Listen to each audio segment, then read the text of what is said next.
নমস্কার ভিউয়ার্স, আজকের ভিডিওতে আমি আলোচনা করব মাধ্যমিক ইতিহাসের ৭ম অধ্যায়ের একটি গুরুত্বপূর্ণ টপিক। তা হলো ঔপনিবেশিক শাসনকালে বাংলায় নমঃশূদ্র সম্প্রদায়রা কেমন ছিলেন? চলুন দেখে নেওয়া পরীক্ষায় প্রশ্নটি কিভাবে আসতে পারে। প্রশ্নটি হলো ঔপনিবেশিক শাসনকালে বাংলায় নমঃশূদ্র সম্প্রদায়ের পরিচয় দাও, অথবা এই কোশ্চেনটি অন্যভাবে আসতে পারে, ঔপনিবেশিক শাসনকালে বাংলায় নমঃশূদ্র সম্প্রদায় সম্পর্কে লেখো। দেখে নাও অ্যান্সারটি।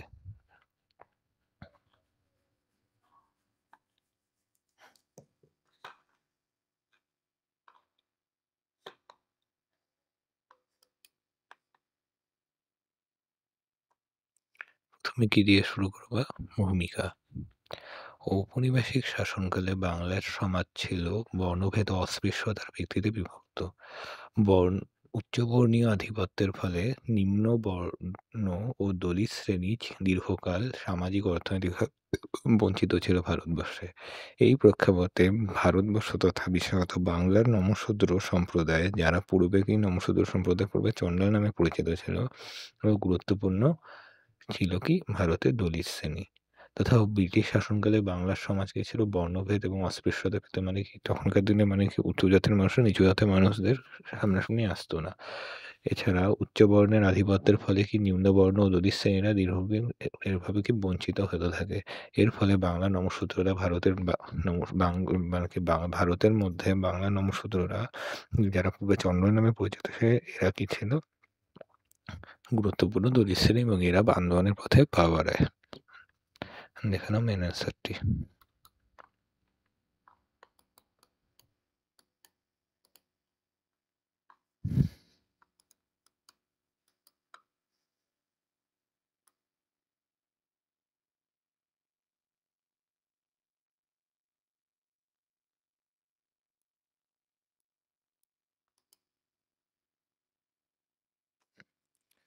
প্রথমে কি হেডিং দিবা?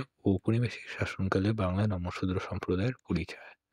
প্রথমে এটা আমাদের সাব পয়েন্ট কি হবে? উৎপত্তি ও সামাজিক অবস্থান, তথা এই বাংলা নমঃশূদ্রদের উৎপত্তি কোথা থেকে এলো এবং সমাজে তাদের অবস্থানটা কেমন ছিল।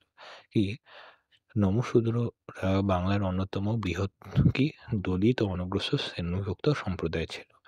এদের একটু আগেই বললাম, এদের পুরো নাম কি ছিল? চন্ডাল। তাহলে বাংলা নমঃশূদ্রদের পূর্বে কি নামে পরিচিত ছিল? চন্ডাল নামে। কিন্তু এই নামটি অবমাননা করা হয়। এই নামটি মানে কি চন্ডাল নামটি অবমাননা করা হওয়ায় ১৯১১ সালে তারা নিজেদের নাম পরিবর্তন করে নমঃশূদ্র করে দেন।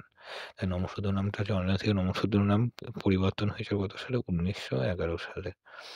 তারা মূলত পূর্ববঙ্গের তথা বর্তমান বাংলাদেশের নদী-নালা ঘেরা অঞ্চলে বসবাস করত। যেমন কি কোন অঞ্চলে? ফরিদপুর, যশোর, খুলনা, বরিশাল ইত্যাদি জেলাতে। পেশাগতভাবে তারা ছিল কৃষক, মৎস্যজীবী ও নৌকার মাঝি সমাজ। তার মানে কি এই নমঃশূদ্ররা কি করে জীবিকা নির্বাহ করত? হয়তো কোনো নমঃশূদ্র কৃষক ছিল, বা কেউ আবার মাছ ধরত, বা কেউ নৌকার মাঝি ছিল।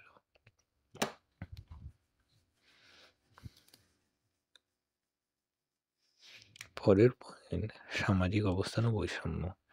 ব্রাহ্মণ্য সমাজে তাদের স্থান ছিল অস্পৃশ্য সাথে, মানে কি ব্রাহ্মণরা তাদের কাছে আসতো না। তাদের ব্যবহার করা পুকুর থেকে তারা, মানে ব্রাহ্মণরা যত ব্রাহ্মণ বা অন্যান্য ব্রাহ্মণ ক্ষত্রিয় বৈশ্যদের যে সমস্ত স্থানে যেত, সেখানে কি অস্পৃশ্যদের যাওয়ার নিষেধ ছিল।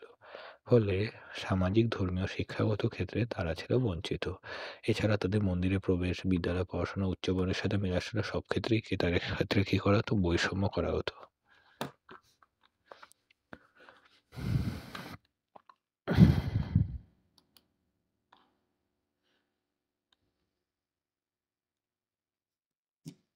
দ্বিতীয় পয়েন্ট, ঔপনিবেশিক প্রভাব ও সামাজিক পরিবর্তন, মানে কি ব্রিটিশদের কিভাবে প্রভাব পড়ে নমঃশূদ্রদের উপরে এবং কিভাবে সমাজে তাদের পরিবর্তন ঘটে। এর মধ্যে প্রথম পয়েন্ট, ব্রিটিশ শাসনের সময় প্রশাসনিক ও শিক্ষাগত পরিবর্তনের ফলে নমঃশূদ্রদের মধ্যে সচেতনতা, আত্মমর্যাদাবোধ বাড়ে। মানে ব্রিটিশ শাসনের যে আসে ভারতে প্রশাসনিক এবং শিক্ষাগত ক্ষেত্রে পরিবর্তন আসতে শুরু করে, ইংরেজি শিক্ষা প্রবেশ করে, তখন থেকে কি নমঃশূদ্রদের মধ্যে সচেতনতা এবং আত্মমর্যাদাবোধ বাড়তে থাকে। খ্রিস্টান মিশনারিরা শিক্ষা ও সামাজিক সংস্কারের সুযোগ করে দেয়, এবং যা তাদের মধ্যে নতুন জাগরণ আনে। অনেক নমশূদ্ররা খ্রিস্টান ধর্মে দীক্ষিত হয়ে যায়। কেউ হিন্দু ধর্মের মধ্যে সামাজিক সংস্কারের ফলে মানে কোনো নমশূদ্র খ্রিস্টান ধর্মে দীক্ষিত হয়ে যায় এবং কোনো নমশূদ্ররা হিন্দু ধর্মের মধ্যেই থাকে এবং হিন্দু ধর্মে কি করে আরো সামাজিক সংস্কার করতে থাকে। মানে হিন্দু ধর্মের মধ্যে ভালো গুণ দিতে থাকে। চতুর্থ পয়েন্ট আন্দোলন ও সংগঠন গঠন। ১৯ শতকের শেষ ভাগে ও ২০ শতকের প্রথম দিকে নমশূদ্ররা নিজেদের সামাজিক মর্যাদা বৃদ্ধির জন্য আন্দোলনে নামে। এখন কারা এই আন্দোলনে গুরুত্বপূর্ণ ভূমিকা রয়েছে?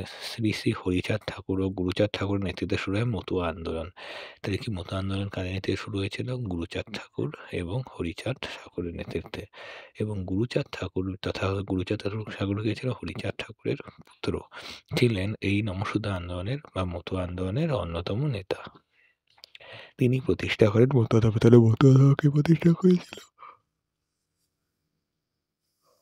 মতুয়া ধর্ম কে প্রতিষ্ঠা করেছে? মতুয়া ধর্ম প্রতিষ্ঠা করেছিল হরিচাঁদ ঠাকুরের পুত্র গুরুচাঁদ ঠাকুর, যা সমতা, শিক্ষা ও সমাজ সংস্কারের উপর জোর দেয়।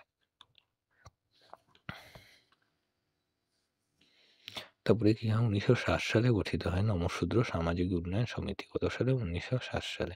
যা কি করে? শিক্ষা বিস্তার ও সামাজিক উন্নয়নে ভূমিকা রাখে। পরের পয়েন্ট রাজনৈতিক অংশগ্রহণ। ব্রিটিশ সরকার নমশূদ্রদের ভোটাধিকার এবং আলাদা প্রতিনিধিত্ব দেওয়ার মাধ্যমে রাজনৈতিক সক্রিয় করে তোলে তাদের মধ্যে। মানে ব্রিটিশ সরকার কি করেন? বলে নমশূদ্রদের ভোটাধিকার ভোট হবে এবং তারাও আলাদা প্রতিনিধির তাদের মধ্যে থেকে নির্বাচন করাবে। এটি করায় তাদের মধ্যে তারা কি হয়? নমশূদ্ররা রাজনৈতিকভাবে আস্তে আস্তে সক্রিয় হওয়া শুরু হয়।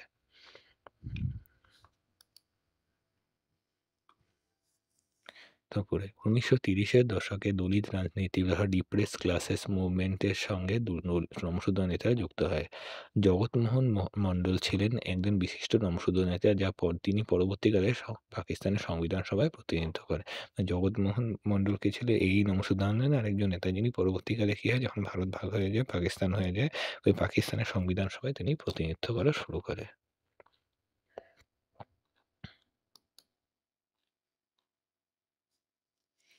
ষষ্ঠ পয়েন্ট শিক্ষাক্ষেত্রে উন্নয়ন ঘটে কি? মতুয়া ধর্মের অনুসারীরা শিক্ষা প্রসারে বিশেষ জোর দেয়। গুরুচাঁদ ঠাকুরের উদ্যোগে গুরুচাঁদ ঠাকুরের উদ্যোগে বহু স্কুল, পাঠশালা ও সমাজ সংস্কারমূলক কেন্দ্র গড়ে ওঠে। নমশূদ্র সমাজ ধীরে ধীরে শিক্ষিত ও সংগঠিত হতে থাকে। সপ্তম পয়েন্ট নমশূদ্র সম্প্রদায়ের পেশা। একটু আগে বললাম নমশূদ্র কোনো নমশূদ্ররা ছিলেন কৃষক, কোনো নমশূদ্ররা ছিল মাঝি এবং কোনো নমশূদ্ররা বিভিন্ন ধরনের পেশার মাধ্যমে তাদের জীবন, যেমন মাছ ধরা ইত্যাদি, নৌ পরিবহন করা ইত্যাদি পেশার সাথে জড়িত ছিল। ভালো করে ডিটেইলস দেখানো। ঔপনিবেশিক যুগে বাংলার নমশূদ্র সম্প্রদায় মূলত গ্রামীণ ও শ্রম নির্ভর পেশায় যুক্ত ছিল। তাদের অধিকাংশ কি করতো? একটু আগে বলছি কৃষিকাজ, মৎস্য শিকার ও নৌ পরিবহন পেশার সাথে যুক্ত ছিল। এছাড়া অনেকে কি করতো? মাঝি সম্প্রদায়ের সাথে যুক্ত ছিল, মৎস্যজীবীও ছিল। অনেকে কি করতো? জমিদারের ক্ষেত মজুরের কাজ করতো, নৌকা চালক ছিল এবং দৈনিক শ্রমিক হিসেবে কাজ করতো। শিক্ষা ও সামাজিক অমর্যাদার অভাবে তারা দীর্ঘদিন ভাবে অর্থনৈতিকভাবে অনগ্রসর অবস্থায় ছিল। লাস্ট পয়েন্ট উপসংহার।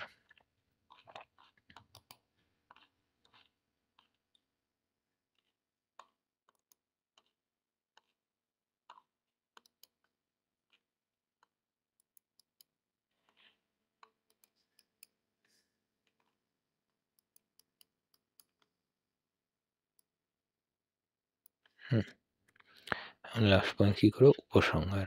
ঔপনিবেশিক শাসনকালে বাংলা নমশূদ্ররা ধীরে ধীরে অবহেলিত থেকে সংগঠিত হতে থাকে, মানে তাদের অবস্থার উন্নতি হতে থাকে। হরিচাঁদ ঠাকুর এবং গুরুচাঁদ ঠাকুরের নেতৃত্বে মতুয়া আন্দোলন তাদের আত্মসম্মান, শিক্ষা ও রাজনৈতিক চেতনা জাগিয়ে তোলে। এই আন্দোলন শুধু দলিত সমাজ নয়, বাংলার সমাজ সংস্কৃতির ইতিহাসে এক নতুন অধ্যায় সৃষ্টি করে। ঠিক আছে, ভিডিওটি ভালো লাগে তাই লাইক করে দিও, বন্ধুদের মধ্যে শেয়ার করে দিও এবং চ্যানেলটি অবশ্যই সাবস্ক্রাইব করে দিও।